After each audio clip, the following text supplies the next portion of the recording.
Assalamualaikum warahmatullahi wabarakatuh. Selamat bertemu kembali dalam perkuliahan pembelajaran bahasa dan sastra Indonesia di sekolah dasar. Kali ini kita masuk pada materi pembelajaran dan penilaian dengan model pembelajaran bahasa Indonesia di sekolah dasar. Bahan ini Ibu jelaskan dari silabus bahasa Indonesia kurikulum 2013 ya. Sudah Ibu bagikan sebelumnya. Nah, ini akan Ibu jelaskan. Baik, untuk pembelajaran dan penilaian bahasa Indonesia, nah, model pembelajaran bahasa Indonesia pada pertemuan sebelumnya sudah Ibu jelaskan ya, merupakan sintesis dari 3 pendekatan, yaitu pendekatan genre ya, berbasis genre, yaitu pedagogi genre dan genre teks, kemudian saintifik dan CLIL. Scientific adalah ciri khas utama dari pembelajaran tematik terpadu pada kurikulum 2013 ya, yang diaplikasikan di sekolah dasar. Nah, alur utama model pedagogi genre dengan membangun konteks, menelaah model, mengonstruksi terbimbing dan mengonstruksi mandiri.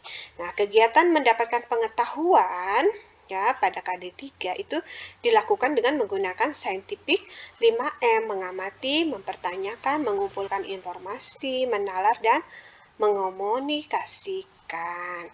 Ya, jadi melalui proses 5M ini dengan pendekatan saintifik, pembelajaran bahasa itu akan membentuk kognitif siswa ya pada kompetensi dasar yang ketiga.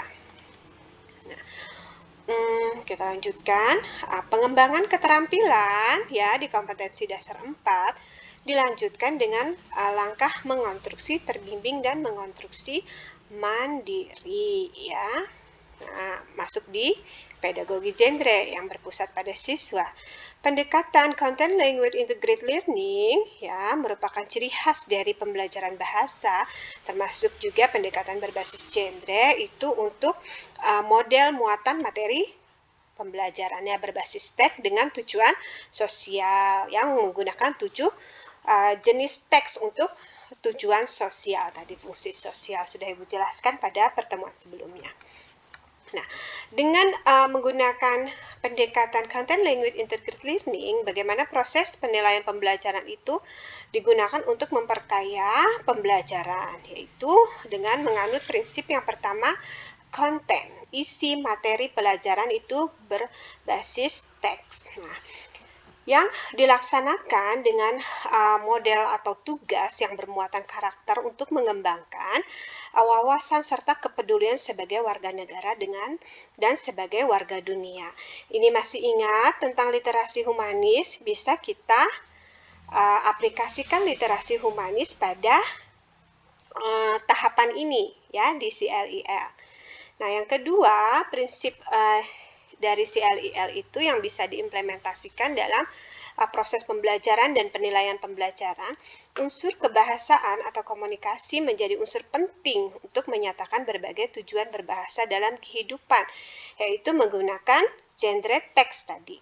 Nah, pada setiap genre teks itu memiliki struktur berpikir ya yang membentuk kognisi yang berbeda-beda dan harus disadari agar komunikasi lebih efektif. Mengapa berbeda-beda? Karena menyesuaikan dengan konteks ya. Jadi kita membentuk siswa untuk dapat berkomunikasi sesuai dengan konteks agar efektif ya. Tidak sekadar efektif, ada budaya ya, budaya yang harus dilibatkan ya agar tetap menghargai budaya bangsa, termasuk budaya daerah. Kemudian berbahasa dan berkomunikasi yang berhasil harus melibatkan etika dan kesantunan berbahasa serta berbudaya, baik itu dalam ruang lingkup antar bangsa, nasional, dan lokal. Apalagi ini dapat kita masukkan literasi humanis seperti yang sudah Ibu contohkan ya.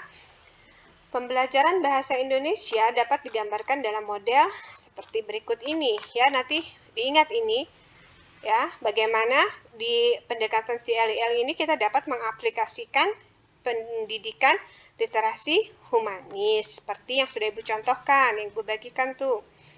kemarin bagaimana pengembangan dengan literasi humanis. Nah, ini skemanya. Ya, pedagogi genre, scientific, langkah-langkahnya, kemudian content language integrated learning, ya, konten, komunikasi, kognisi, dan kultur. Nah, prinsip umum pembelajaran itu peserta didik difasilitasi untuk mencari tahu secara mandiri, berpusat pada siswa. Ada fasilitas, ya, bukan dilepas. Ingat kata-kata ini, difasilitasi, bukan dilepas. Ya, jadi kita harus membangun konsep agar siswa mampu mencari tahu secara mandiri. Bukan berarti siswa dilepas aja seperti anak ayam cari konsepnya sendiri, enggak seperti itu.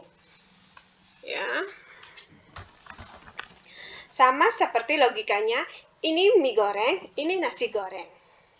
Kita letakkan dua alat di sana, ada sendok dan garpu. Gak mungkin yang garpu untuk menyuapkan nasi goreng ke dalam mulut.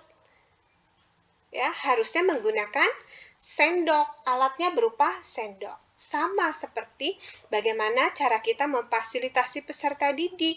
Tidak dilepas, kelas kosong melompong begitu. Enggak. Ada media, ada sarana dan prasarana, ada konsep yang sudah kita siapkan. Ya.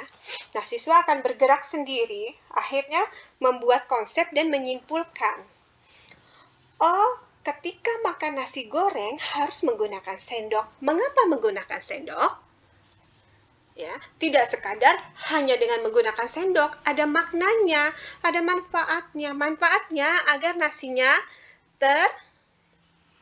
tersendok dengan sempurna, tidak berceceran, karena bentuk nasi berbeda dengan bentuk mie yang bisa menggunakan garpu. Ya, nah ini yang akan memfasilitasi pembentukan kognisi yang baik dalam diri peserta didik.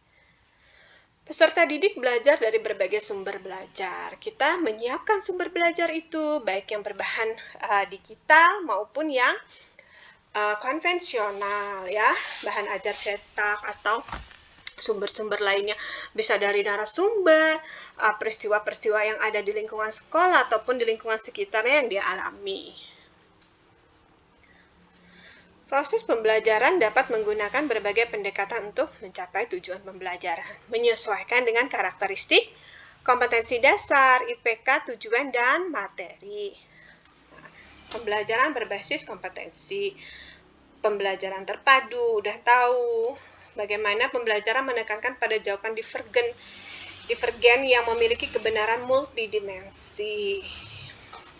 Ya, seperti apa divergen, pembelajaran berbasis keterampilan aplikatif, ya, semua bisa diaplikasikan dengan baik, ya, yaitu yang terpadu itu, tematik terpadu itu berupa berbasis keterampilan aplikatif. Dia bisa mengaplikasikan di berbagai bidang mata pelajaran begitu, ya.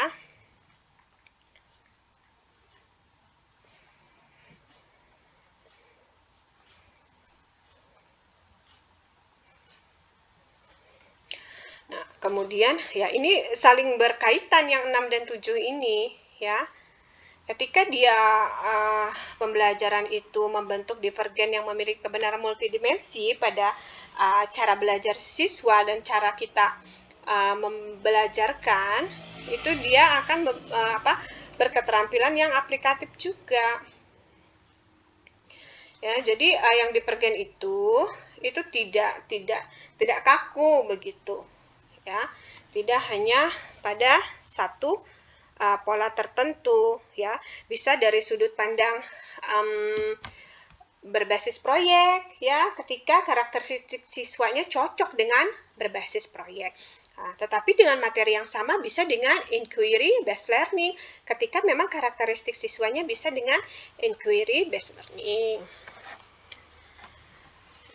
Pembelajaran mengutamakan pembudayaan dan pemberdayaan peserta didik agar cinta belajar seumur hidup. Pembelajaran sepanjang hayat. Dia cinta belajar, dia senang belajar, dia senang membaca. Pembelajaran yang menerapkan nilai-nilai dan memberi keteladanan, ya, membangun kemauan dan mengembangkan kreativitas peserta didik dalam proses pembelajaran. Ada Ingarso Sungtulodo, Ingmadio Mangunkarso, dan Tutwuri Handayani. Ini yang ada di dalam Tunas Pancasila, profil pelajar Pancasila dalam aplikasi kurikulum Merdeka. Ya, bisa kan? K13 dan kurikulum Merdeka itu berpadu karena memang amanat dalam kurikulum 2013 itu dapat dikembangkan. Jadi kurikulum Merdeka sebenarnya tidak kaku hanya dengan ekstrakurikuler seperti itu, enggak. Di intrakurikuler bisa, ya. Semua sekali lagi menyesuaikan. Nah, pembelajaran harusnya mengakui adanya perbedaan individual dan latar belakang budaya peserta didik. Ini sudah Ibu jelaskan dari awal tentang faktor-faktor yang mempengaruhi proses pembelajaran bahasa. Kita harus menghargai minat dan bakatnya dan juga menghargai latar belakang budaya yang berbeda dari peserta didik.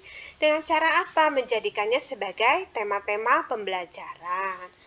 Suasana belajar menyenangkan dan menantang. Seperti apa yang menyenangkan dan menantang? Ya, yang menyenangkan, ya, siswa senang belajar. Yang menantang, ada pengetahuan yang akan diperoleh, ada kompetensi, keterampilan yang akan dibentuk dalam diri siswa. Bagaimana melaksanakan ini? Ya, dengan keberadaan seorang guru yang profesional. Guru memiliki kompetensi utama sebagai guru sekolah dasar ditambah dengan kompetensi teknologi. Ya, ada ilmu yang dibagi, ada pengetahuan yang dibagi, ada keterampilan yang dibentuk dari seorang guru yang profesional kepada peserta didik yang mempunyai karakteristik beraneka ragam. Ya. Oh, ini udah Ibu jelaskan nih. Ya, tentang ini udah Ibu jelaskan di pertemuan sebelumnya bagaimana karakteristik pembelajaran bahasa itu yang berbasis genre teks tadi. Ya. Baik, ini tentang model pembelajaran. Nah, ini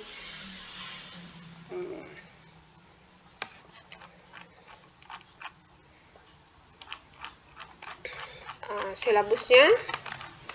Nah, ini KI. Tapi ada ya yang Ibu bagikan nanti KIKD yang terbaru revisi tahun 2018. Nanti Ibu bagikan lagi. Hanya sedikit perbedaannya, ada penambahan sedikit. Ya, kalau mau menggunakan ini boleh, silahkan. Yang 2018 juga boleh. Ini 2016 yang ini. Ya, nanti kita telaah bersama yang mana yang cocok dengan metode pendekatan kognitif, dengan metode langsung, metode terjemahan tata bahasa, seperti yang Ibu jelaskan pada strategi pengajaran bahasa. Ya, baik, sekian dulu pertemuan kita hari ini. Nanti kita bertemu di kelas untuk diskusi dan tanya jawab dan penugasan-penugasan yang akan kita lakukan sebagai latihan menelaah silabus mata pelajaran bahasa Indonesia dan mengembangkannya dengan berbagai strategi pengajaran bahasa yang tepat. Sampai bertemu lagi, salam sehat selalu. Terima kasih atas perhatiannya. Wassalamualaikum warahmatullahi wabarakatuh.